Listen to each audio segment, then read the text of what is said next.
Hello everyone, myself Sailen Barman. Welcome to GS with Sailen. आज हम latitude और लॉन्गिट्यूड के बारे में स्टडी करेंगे। लैटिट्यूड और लॉन्गिट्यूड क्या होते हैं, इसे समझने से पहले हमें कुछ बेसिक फिगर्स की जानकारी चाहिए। चलते हैं पहले फिगर की ओर। जैसे कि आप लोग इस स्क्रीन पर देख पा रहे होंगे, यह एक लैटिट्यूड का फिगर है। ठीक है। पिछले वीडियो में मैंने बताया था कि अर्थ के बीचों बीच एक इमेजिनरी लाइन ड्रॉ होती है, जैसे कि यहाँ पर भी हो रही है। इसे हम कहते हैं इक्वेटर, जो कि 0 डिग्री पर होता है। ठीक है। अब देखिए, ये इक्वेटर के पैरेलल भी कुछ लाइंस हैं, ये। ठीक है। पिछले वीडियो में मैंने ये भी बताया था कि अर्थ के बीचों बीच इमेजिनरी लाइन ड्रॉ होने से अर्थ 2 पार्ट्स में डिवाइड हो जा रहा है। यानी कि जो ऊपर का पार्ट है, नॉर्थ का पार्ट, उसे हम नदर्न हेमिस्फीयर नाम से जानते हैं, और नीचे का जो पार्ट है इसे सदर्न हेमिस्फीयर के नाम से भी जानते हैं, उत्तरी गोलार्ध और दक्षिणी गोलार्ध। ठीक है। अब ये पैरेलल्स जो लाइंस जा रही है, तो ये दोनों के बीच का जो डिस्टेंस होता है वो कितना होता है? 111 किलोमीटर का डिस्टेंस। ठीक है। और ये दोनों के बीच को हम क्या कह सकते हैं? जोन या फिर कटिबंध। ठीक है। ये पैरेलल होती है और कितनी जाती है, मतलब कितनी होती है टोटली, तो अगर देखा जाए तो ये पूरी 90 डिग्री तक जाती है। ठीक है। 90 डिग्री क्यों? क्योंकि जो पोल होता है वो 90 डिग्री पर होता है, या फिर वो नॉर्थ पोल क्यों ना हो या साउथ पोल क्यों ना हो, 90 डिग्री का साउथ पोल क्यों ना हो। ठीक है। तो 90 जो लाइन रहेंगी वो कुछ नॉर्थ पोल की ओर जाएंगी, और 90 जो लाइन रहेंगी वो साउथ पोल की ओर जाएंगी। तो टोटल लाइंस कितनी हो जाएंगी? नंबर ऑफ लैटिट्यूड, यानी कि अक्षांश रेखाओं की संख्याएं कितनी हो जाएंगी? 90 ऊपर यानी नदर्न हेमिस्फीयर की, 90 सदर्न हेमिस्फीयर की, और एक जो हो जाएगी हमारी वो इक्वेटर होगी। टोटल हो गई 181। ठीक है। अब देखिए, ये कुछ लेटी हुई टाइप दिख रही है, ये लेटी है, इसलिए हम इसे लैटिट्यूड कह देते हैं। चलते हैं नेक्स्ट फिगर की ओर। ये जो लाइन है, ये जो फिगर आप लोग देख पा रहे होंगे, ये लॉन्गिट्यूड का है। ठीक है ना। अब ये जो बीच की जो लाइन है, इसे हम कहते हैं प्राइम मेरिडियन। ठीक है। और ये जो लाइंस हैं जितनी भी, इसे हम कहते हैं मेरिडियन। ठीक है। अब उसमें हम देख रहे थे कि टोटल नंबर ऑफ लैटिट्यूड्स कितने थे? 181 थे। तो यहाँ पे कितने होंगे? तो देखिए, ये प्राइम मेरिडियन है, इसके इस साइड जितनी भी लाइंस होंगी वो होंगी टोटल 180, और इस साइड जो लाइन होंगी वो टोटल होंगी 180। ठीक है। तो टोटल हो जाएंगी 180 प्लस 180 यानी कि 360। अब आप कहेंगे कि ये प्राइम मेरिडियन को आपने ऐड क्यों नहीं किया? तो देखिए, प्राइम मेरिडियन जो मैंने ऐड क्यों नहीं किया, क्योंकि अर्थ जो है वो एक स्फीयर शेप में है ना। अगर स्फीयर शेप में होगा तो ये जो लाइन है आगे से हमें दिख रही है, ये पीछे भी वही लाइन होगी। हम इसे 2 बार थोड़ी कंसीडर करेंगे, ऑलरेडी हमने इस साइड एक बार कंसीडर कर लिया है। ठीक है। इसलिए ये टोटल हो जाएंगी 360। ठीक है। अब देखिए, ये ऐसी है कुछ कर्व शेप में, यानी कि ये जाके पोल में मिल जा रही है। तो पोल में जो इनका डिस्टेंस होगा वो लगभग 0 किलोमीटर का हो जाएगा। लेकिन सबसे ज़्यादा डिस्टेंस कहाँ पे दिख रहा है? इक्वेटर पे दिख रहा है। ये देखिए, तो इक्वेटर पे मतलब कि सबसे ज़्यादा जो डिस्टेंस होगी वो इक्वेटर पे होगी। तो कितनी होगी? 111.32 किलोमीटर की डिस्टेंस हो जाएगी। ठीक है। अब देखिए, ये दोनों जो लाइन है, लॉन्गिट्यूडनल लाइन, इनके बीच के डिस्टेंस को हम कहते क्या हैं? ठीक है। तो हम इनके बीच के डिस्टेंस को गोर कहते हैं, GORE, गोर। ठीक है। अब कई बार हम बोलते हैं कि अर्थ जियोड फॉर्म में, तो वो हमें पता कैसे चला, कैसे जियोड फॉर्म में हमने कंसीडर किया। तो देखिए मैं बता रहा हूँ, आपने देखा होगा कि लैटिट्यूड्स कितने थे, 181, ठीक है, और उनके बीच की डिस्टेंस कितनी थी, 111 किलोमीटर। अब लॉन्गिट्यूड मैंने डिस्टेंस कितनी, लॉन्गिट्यूड लाइंस कितनी बताया मैंने, 360। इनके बीच का डिस्टेंस कितना बताया, 111.32 किलोमीटर। अब देखिए बिल्कुल जस्ट डबल है, 181 का जस्ट डबल है कौन, 360। अगर डबल होगा तो अर्थ कुछ इस फॉर्म में आ जाएगा, मतलब कि यहाँ सबसे ज़्यादा डिस्टेंस होगी और इस साइड कम होगी, हाफ हो जाएगी इसकी। इससे हमने कंसीडर कर लिया कि अर्थ एक जियोड फॉर्म में। अच्छा, लॉन्गिट्यूडनल लाइंस की ज़रूरत हमें क्यों पड़ती है, तो टाइम जोन निकालने के लिए, ठीक है, जो हम आगे पढ़ेंगे। चलते हैं नेक्स्ट फिगर की ओर। अब देखिए ये एक बेसिक फिगर है, ठीक है। बेसिक फिगर मैंने बताया कि अर्थ के बीचों बीच एक इमेजिनरी लाइन ड्रॉ होती है जो कि 0 डिग्री पर होती है, उसका नाम क्या है, इक्वेटर। 23.5 डिग्री नॉर्थ से लेकर 23.5 डिग्री साउथ के बीच को हम टॉरिड जोन भी कहते हैं। क्यों कहते हैं, देखिए जो सन की रेज है वो वर्ष भर कुछ इस जगह पे ही पड़ रही है, ठीक है, मतलब कि 23.5 डिग्री नॉर्थ से 23.5 डिग्री साउथ के बीच में। मैंने पिछले वीडियो में बहुत अच्छे तरीके से डिस्कशन किया है, तो अगर आप लोग उस वीडियो को ना देखे हों तो प्लीज़ उस वीडियो को पहले देख लीजिएगा, उसके बाद फिर इस वीडियो को आप ज़रूर वॉच कीजिएगा, ठीक है। तो मैंने बताया ये टॉरिड जोन है। इसे दूसरे नाम से भी जानते हैं जिसको बोलते हैं हम हीट जोन। हीट जोन हो गया। अब देखिए 23.5 डिग्री जो नॉर्थ का पार्ट है, ठीक है, इसमें भी हम एक इमेजिनरी लाइन ड्रॉ करेंगे जिसे हम कहते हैं ट्रॉपिक ऑफ कैंसर, यानी कहें तो हिंदी में कर्क रेखा। 23.5 डिग्री एक साउथ पे भी हम इमेजिनरी लाइन ड्रॉ करेंगे जिसे हम कहते हैं ट्रॉपिक ऑफ कैप्रिकॉन, मकर रेखा, हो गया। अब देखिए 66.5 डिग्री से लेकर 23.5 डिग्री से लेकर नॉर्थ से 66.5 डिग्री के बीच का जो डिस्टेंस है इसे हम कहते हैं टेम्परेट जोन। टेम्परेट जोन कहते हैं, ठीक है।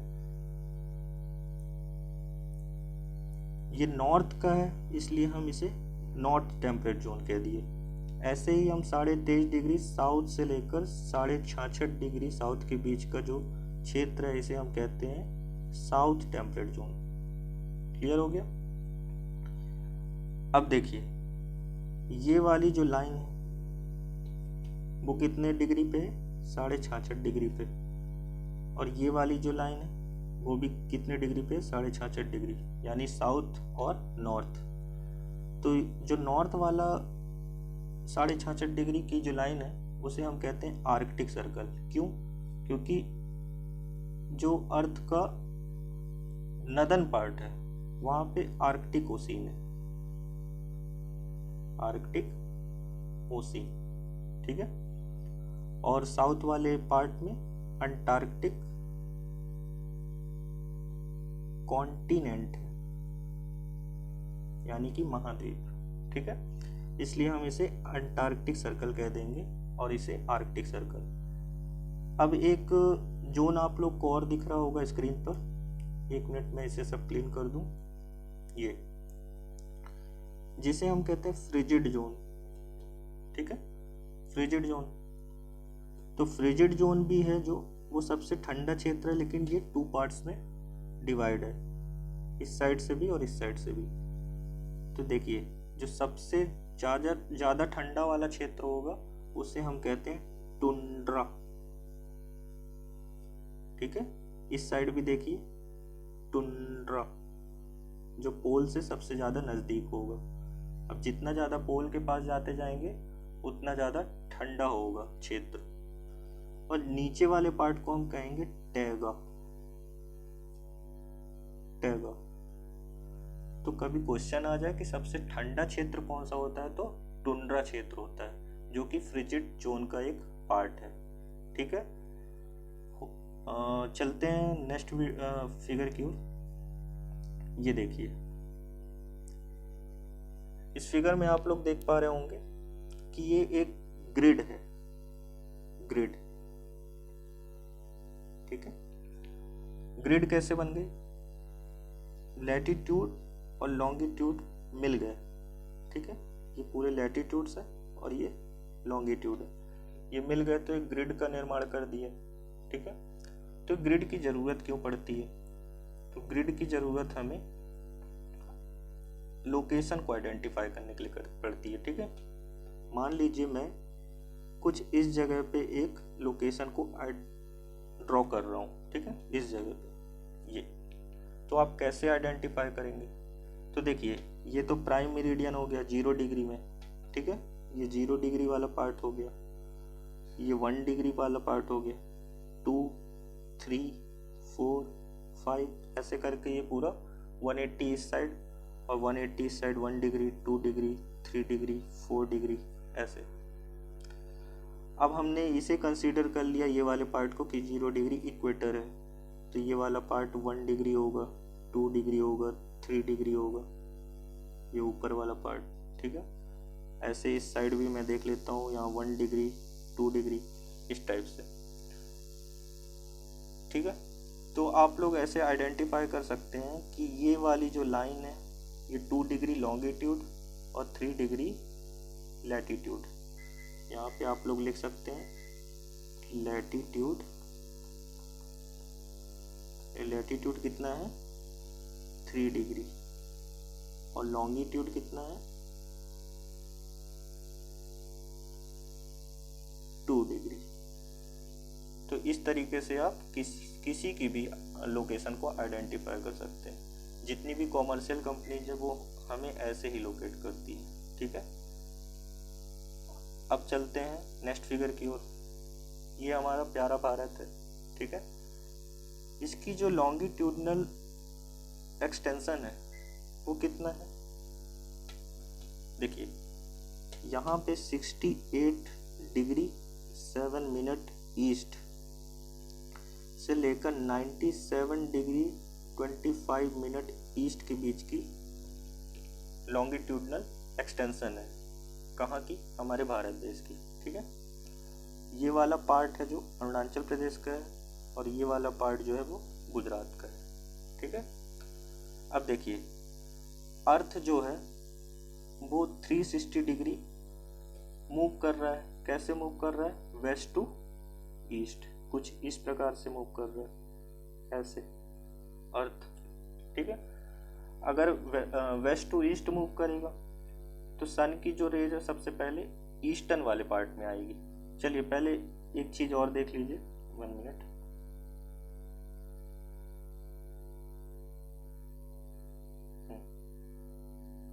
ये अर्थ का रोटेशन जो टाइम है वो 360 डिग्री है, कितना? 24 आवर में। इन दोनों को हम कट कर देते हैं तो 15 डिग्री का अर्थ का रोटेशन टाइम निकल आता है, यानी 1 आवर में 15 डिग्री अर्थ का रोटेशन टाइम है ना। 1 आवर इक्वल टू कितना होता है?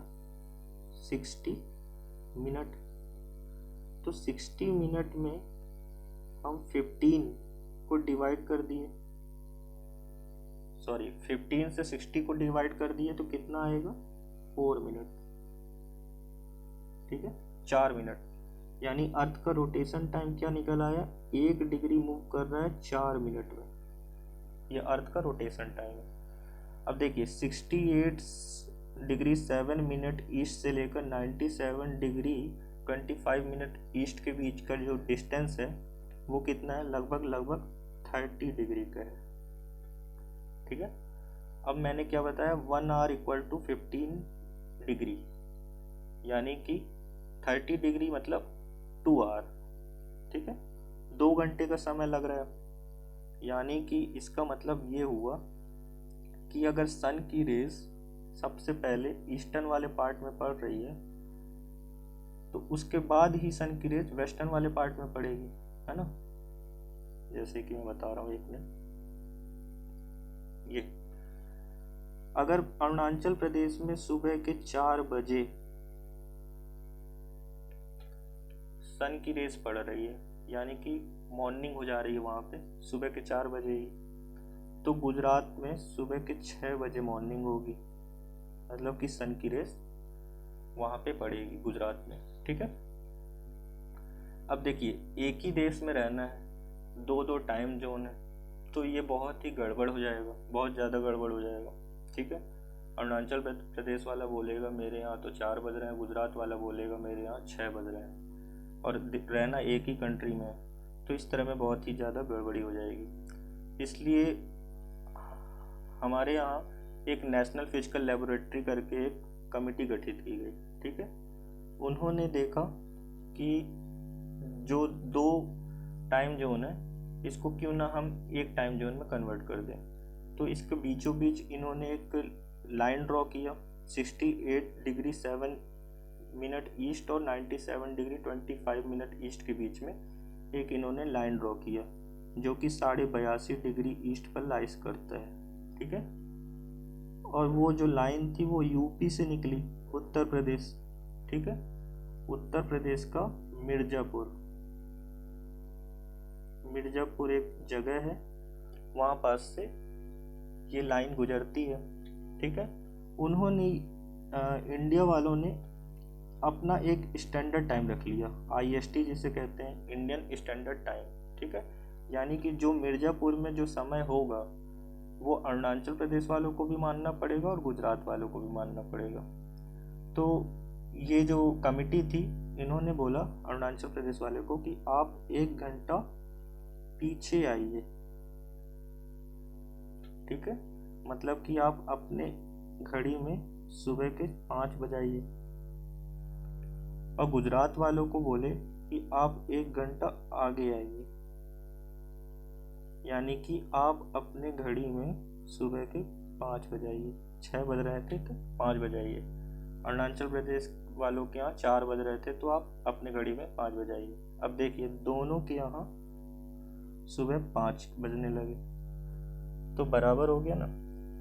मतलब कि इंडियन स्टैंडर्ड टाइम जो है उत्तर प्रदेश के मिर्ज़ापुर से ले लिए, तो हमारे यहाँ जो एक ही कंट्री है वहाँ एक स्टैंडर्ड टाइम हो गया, ठीक है ना, जिसे हम कहते हैं इंडियन स्टैंडर्ड टाइम, IST।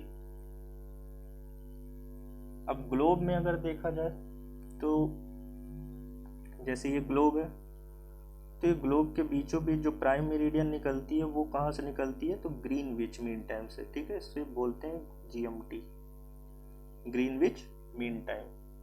जो 0 डिग्री ये है, यहाँ पे अगर मान लीजिए रात के 12 बज रहे हैं, तो ईस्टर्न वाला जो पार्ट है, ये बिल्कुल ये जितने भी ईस्टर्न वाले पार्ट है, यहाँ पे सन की रेस पहले पड़ चुकी होगी, है ना, क्योंकि अर्थ हमारा वेस्ट टू ईस्ट मूव करता है ये। तो सन की रेज अगर पहले इस साइड पड़ेगी, तो ये वाला जो टाइम मतलब ये वाले जो क्षेत्र होंगे यहाँ ग्रीनविच मीन टाइम से आगे का टाइम जोन होगा। मतलब कि अगर यहाँ 12 बज रहे होंगे, तो यहाँ के सुबह यहाँ के रात के 1 बज रहे होंगे, इस साइड 2 बज रहे होंगे, और जितना ज़्यादा ईस्ट में जाते जाएंगे उतना ज़्यादा ग्रीनविच मीन टाइम से जो टाइम जोन होगा वो आगे चल रहा होगा, ठीक है। और वेस्ट में जाएंगे तो ग्रीनविच मीन टाइम से पीछे जाते चलेंगे टाइम जोन का, ठीक है ना। जैसे कि 12 बज रहे हैं, तो फिर क्या बजने लगेगा, इधर 11 बज रहा होगा, 10 बज रहा होगा, 9 बज रहा होगा, ऐसे जितना भी वेस्ट में जाते जाएंगे तो टाइम जो है पीछे चलता जाएगा, ठीक है। अब चलते हैं नेक्स्ट फिगर की ओर, सॉरी नेक्स्ट फिगर नहीं, आप एक क्वेश्चन मैं बनाया हूँ, उसको आप लोग देखिएगा कि अगर if GMT equal to 12 AM, है ना, then what will be the time in 20 degree eastern hemisphere. अगर GMT में ग्रीनविच मीन टाइम में 12 बज रहे होंगे, तो 20 डिग्री ईस्टर्न हेमिस्फीयर में क्या समय होगा। तो देखिए, अगर GMT इक्वल टू 12 AM, ठीक है, तो 20 डिग्री ईस्टर्न हेमिस्फीयर में क्या समय होगा। अब हमें पता है कि ईस्टर्न हेमिस्फीयर वाला जो पार्ट है वहाँ पे ग्रीनविच मीन टाइम से समय आगे चल रहा है, और वेस्टर्न वाला पार्ट है वहाँ पे ग्रीनविच मीन टाइम से समय पीछे चल रहा है, ठीक है ना। तो देखिए मैंने पीछे बताया था कि 1 डिग्री मतलब कि 4 मिनट, यही था ना समय। 2 डिग्री मतलब कि 8 मिनट, 3 डिग्री मतलब कि 12 मिनट, 4 डिग्री मतलब कि 16 मिनट, 5 डिग्री मतलब कि 20 मिनट, 10 डिग्री यानी कि 25 मिनट, और 20 डिग्री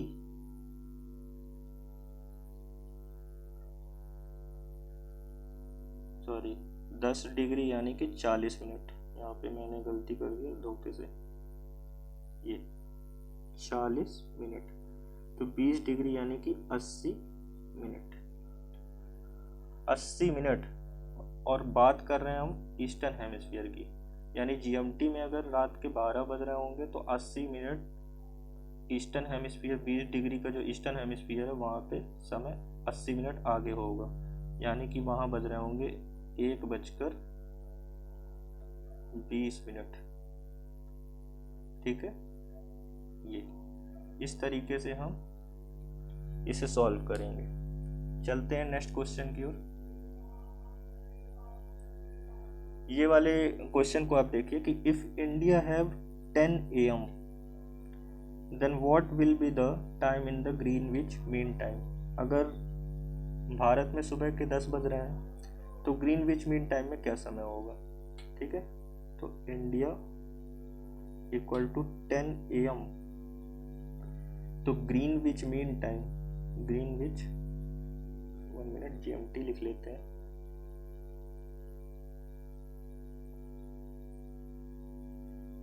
GMT इक्वल टू कितना है, कितना होगा। तो देखिए एक चीज और समझने वाली बात है कि भारत का जो स्टैंडर्ड टाइम था वो 82.5 डिग्री ईस्टर्न हेमिस्फीयर का जोन था। मतलब कि क्या कह सकते हैं उसे, 82.5 डिग्री ग्रीनविच मीन टाइम से हम स्टैंडर्ड टाइम को ले रहे थे जो कि यूपी से निकल रहा था। ठीक है, तो ये 75 डिग्री आप ऐसे इसे ब्रेक कर सकते हैं, 75 डिग्री और 7.5 डिग्री। ठीक है, तो 75 डिग्री यानी कि 5 आवर, कैसे 1 आवर इक्वल टू 15 डिग्री, यानी कि 75 डिग्री इक्वल टू 5 आवर, और 7.5 यानी 30 मिनट, कैसे 1 hour equal to 15 degree, 15 degree का हाफ हुआ 7.5 डिग्री, और 1 आवर का हाफ हुआ 30 मिनट, यानी कि 5:30 आगे है, टाइम जोन आगे चल रहा है। ठीक है ना, 5:30 आवर मतलब 5 घंटे 30 मिनट ग्रीनविच मीन टाइम से हमारे भारत का स्टैंडर्ड टाइम आगे चल रहा है। तो हम देख लेंगे यहाँ पे 10 बजे हैं भारत में, तो 5.5 घंटे को हम माइनस कर देंगे, कितना आ जाएगा 4:30 AM। ये हमारा एक्चुअल आंसर आ जाएगा, मतलब कि ग्रीनविच मीन टाइम में 4:30 बज रहे होंगे सुबह के। एक क्वेश्चन और है जिसे आप लोग सॉल्व कीजिएगा, और इसे सॉल्व करने के बाद कमेंट सेक्शन में कमेंट करके बताइएगा कि कितना आंसर आ रहा है। चलिए ये सब हमने फिगर के थ्रू देख लिया है, अब कुछ हम PPT के थ्रू भी देख लेते हैं और इसके बाद क्लास को एंड करते हैं। देखिए लैटिट्यूड की बात कर रहे हैं तो our planet earth is not a sphere. मैंने बताया कि अर्थ स्फीयर शेप में नहीं है, क्या है ये, जियोड फॉर्म में। ठीक है, it is slightly flattened at the north and the south poles and bulge in the middle. Bulge का मतलब होता है कि थोड़ा सा चपटा। ठीक है, you will notice that a needle is feed through the globe in a tilted manner which is called its axis. देखिए ग्लोब जो होता है उसमें बताया ही गया है कि 23.5 डिग्री जो अर्थ है वो अपने एक्सिस पर झुकी हुई है। तो एक्सिस क्या है, तो एक्सिस यही है जिस पर झुकी हुई है, ठीक है। ये एक इमेजिनरी लाइन होती है। 2 points on the globe through which the needle passes are 2 poles, North Pole and the South Poles. Another imaginary line running on the globe divided its 2 equal parts, ठीक है। This line is known as the equator. मैंने पहले भी बताया है कि ये जो इक्वेटर है, ये लाइन ड्रॉ करने से अर्थ जो है 2 पार्ट्स में डिवाइड हो जा रहा है, नॉर्दर्न हेमिस्फीयर और southern hemisphere. The northern half of the earth is known as the northern hemisphere and the southern half is known as the southern hemisphere. इस तरह की इंफॉर्मेशन और है। ये पीडीएफ को मैं वीडियो के लिंक में डिस्क्रिप्शन में लिंक डाल दूंगा, आप लोग वहाँ से डाउनलोड कर सकते हैं, ठीक है। लॉन्गिट्यूड के बारे में देख लेते हैं। Unlike parallels of the latitude, all the meridians are of the equal length. Thus it is difficult to number the meridians. Hence all the countries decided that count should begin from the meridian which passed through Greenwich, where the British Royal Observatory is located. This meridian is called as the prime meridian. उसी की बात है जो prime meridian मैंने बताया था, ये सीधी सीधी जो लाइन लॉन्गिट्यूडनल डिस्टेंस मैंने बताया था, तो ये प्राइम मेरिडियन जो है 0 डिग्री पर होगी और 0 डिग्री ग्रीनविच मीन टाइम से पास होती है, ठीक है। Its value is 0 degree longitude and from it we count 180 degree eastward as well as 180 degree westward, मतलब कि 180 इस साइड 180 इस साइड, ठीक है।